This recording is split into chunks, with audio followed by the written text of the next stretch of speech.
Hi everybody and welcome to today's vlog. As promised, I told you I will be back to talk about the English tests. I just realized that so many of these airlines, they will ask you to do an English test. I have actually remembered I did an English test when I was being recruited for Emirates Airlines.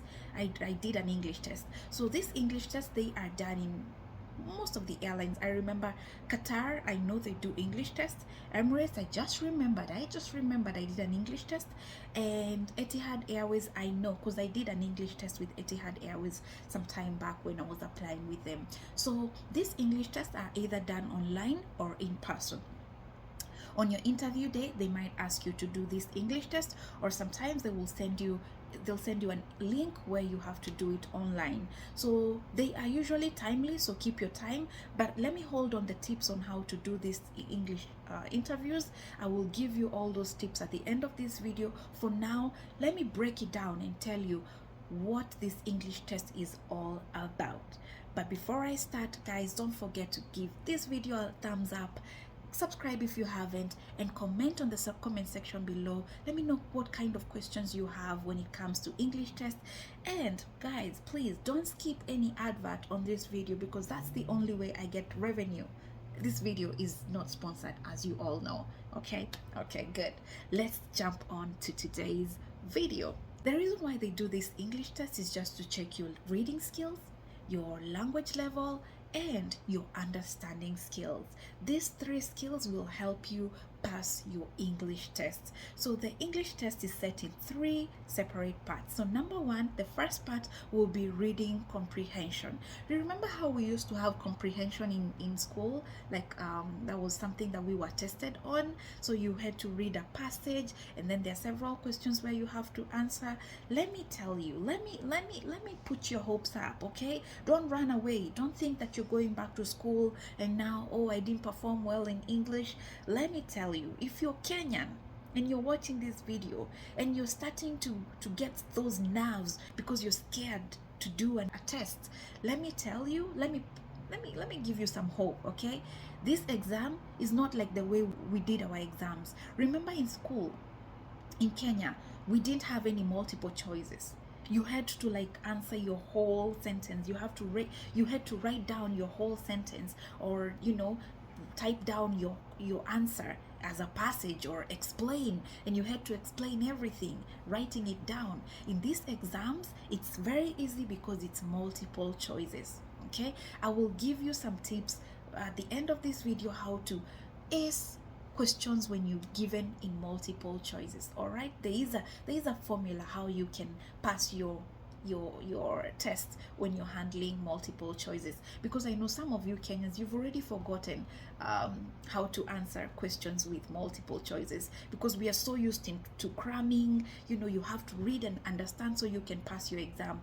These ones, relax, they're very easy. It's very easy for Kenyan to pass. All right, so stay tuned. All right, okay, so they will give you a passage. The passages are very small, very easy to understand, and then the questions that they're going to give you there, they're going to give you multiple choices. Of course, when you're doing multiple choices, there is a way you can answer them. Read through the passage, go through the question, and go through the multiple choices. Eliminate the one that for sure this one is a no. This one you haven't even read anything about it. So, but if you feel like you want to go back to the passage, you can read the question, go through the passage, and get the right answer, and make sure you tick on the right answer. Guys, also remember, on this written or this English test, there is also a way. Remember when we were marking the correct answer? So sometimes they will tell you to put a circle, sometimes they'll tell you to shade, sometimes they tell you to give it a tick. Always follow instructions. So at first, before you even start answering or reading through your passage or reading through your English test, make sure that you understand the rules of the test. So if they've asked you to give a circle to your correct answer, make sure that you circle your correct answer. Don't shade if they haven't told you to shade. Ask question before you start your interview so that you get it right if you do not understand. All right, so number one, they will give you a passage where you will read and answer questions. They're very easy passage. Their intention here for you to give you this English test is not for you to fail. They want to just see how you understand. All right, so number two test that they will give you in this English test is a dialogue. So a dialogue, they will ask you maybe to read a conversation between, let's say, a passenger and a staff. So the passenger will probably be telling you, hello, would you help me book my flight from Dubai to London? And then the person, the whatever, the what do you call it, the staff will answer, and like a dialogue. A dialogue is a communication, or is a talk, is a communication between two people. That's why it's a dialogue. It's a talk between two people. So they might read it, they might set it, or they might give you headphones, or they might ask you to listen to a dialogue and then answer your question. So this dialogue can be set in two ways, either listening or reading. So in questions, they might ask you questions like, where did the passenger want to travel to, or what time did he want to travel? So all these questions they're asking, they will be in the dialogue. So your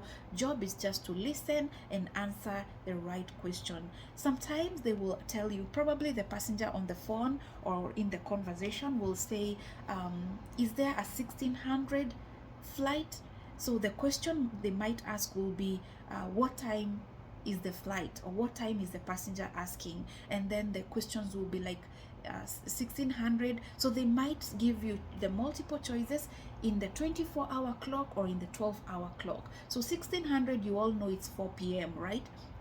In the multiple choices, there might be 7 p.m., 2200, 1300, and then 4 p.m. Of course, 1600, it's 4 p.m., so you're going to say 4 p.m. Or vice versa. The passenger might say, would you change my flight departure to the 00, you know? So you have to know how to answer 24-hour clock and 12 hours so that you're able to answer this question right. But with the help of the multiple choices, of course, it's easy for you to be able to get the right answer, because the multiple choices, you will go to the one that looks right.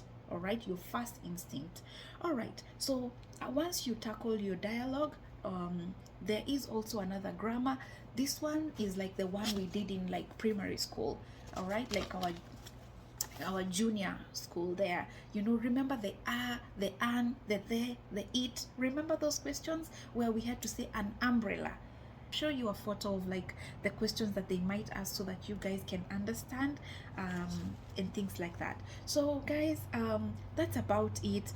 The reason why they ask you to do this English test is because communication is key when it comes to these jobs, and you will be communicating between you and your staff and your passengers and so many other people. In case you're on board and there's a sick passenger, you have to call. So communication is key when it comes to these jobs. And the other reason why they're asking you, or they want to see if you're good at communication or your English test, is because there are times where you will write a report.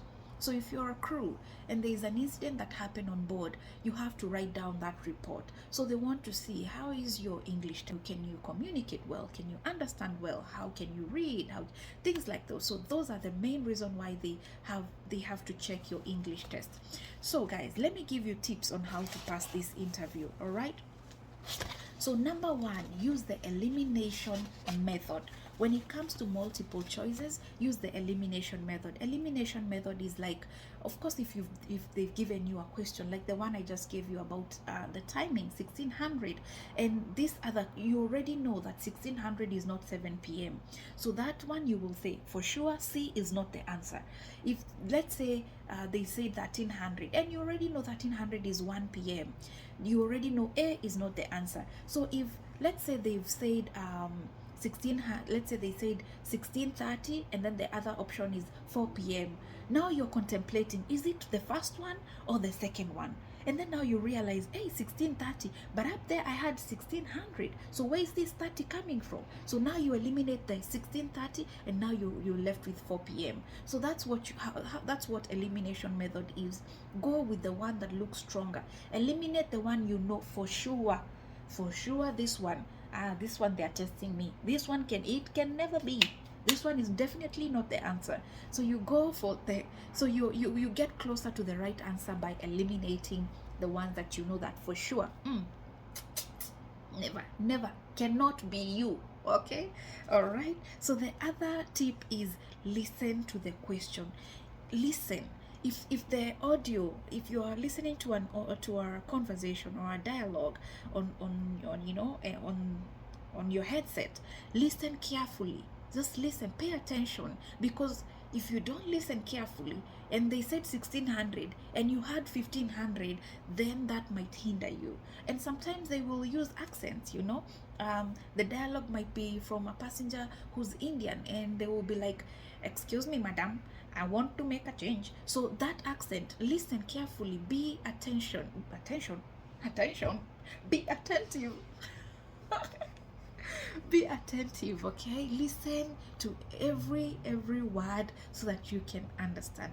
Listen to understand, not just listen to answer question. Listen to understand.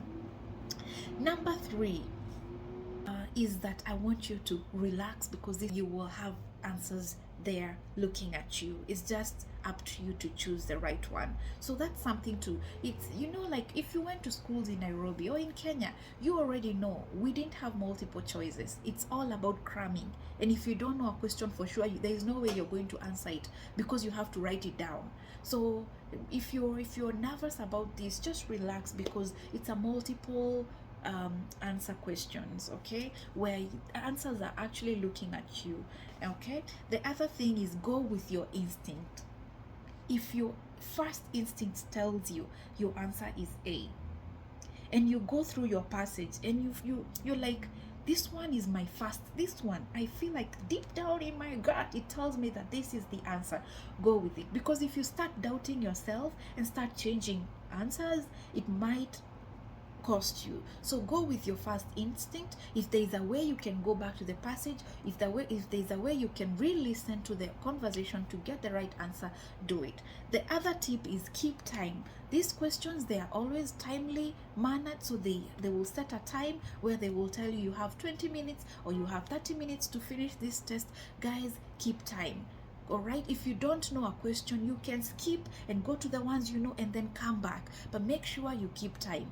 All right, read your conversation, read your questions and answer. Something that I used to do when I was when I was tackling my interviews, I will read the passage, go through the questions, and then read the passage as I read the questions as I am referring to my passage. It really helped me, because I was able to pass my tests, because and then keep time. This is the thing that I'm telling you, like, find ways to do it quicker, but always be very keen to every question what they are asking, because sometimes you might read a question and you answer it in the way that they are not asking. If they ask you, like, what are the disadvantages that were in this passage, and then if you read what are the disadvantages, so if you give the disadvantages and they were asking for the advantages, see, that will cost you. So be keen, keep time, and go with your first instinct and use the elimination method. The other tip is read question carefully. Oh, I already said that.